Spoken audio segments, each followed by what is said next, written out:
Mambo vipi vijana wenzangu? Mambo vipi wa Tanzania? Leo nataka nitoe mtazamo wangu kwa jambo moja la kimahusiano. Sababu ambazo mtu kuwa kwenye mahusiano, maana mahusiano ya kimapenzi, mtoto wa kike na mtoto wa kiume au mwanamume na mwanamke. Kuna sababu mbili, kuna vitu viwili vinasababisha mtu kuingia kwenye mahusiano ya kimapenzi. Hivyo vitu viwili, yani kila mmoja anakuwa na kitu ambacho kimempush kuingia kwenye mahusiano, ambao katika hayo aina mbili ya hivyo vitu, kuna moja ambacho ni faida na kuna kimoja ambacho kwa mtazamo wangu naona kwamba ni chenye hasara.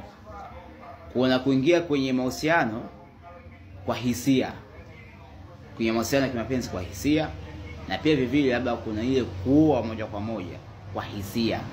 Umeona? Na kuna wanaume au mwanamke anaingia kwenye mahusiano ya kimahusiano tu ya kawaida au ya kindoa, kuolewa kwa sababu maalumu. Umeelewa? Kwa sababu maalumu. Sasa tukianza kuangalia hii sababu ya kihisia, kuna vijana au kuna mwanaume au kuna mwanamke unakuta na kuwa kwenye mahusiano tu ya kimapenzi pasipo na ndoa, au wanaingia kwenye ndoa kwa kihisia, lakini sio kwa sababu maalum.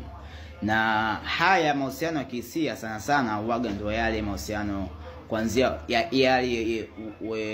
ya age ndogo ile, unakuta miaka kuanzia miaka 15, 16 kuendelea paka kwenye 20 kwa 21, mtu anakuwa kwenye mahusiano kwa hisia tu, lakini sio kwa sababu maalum.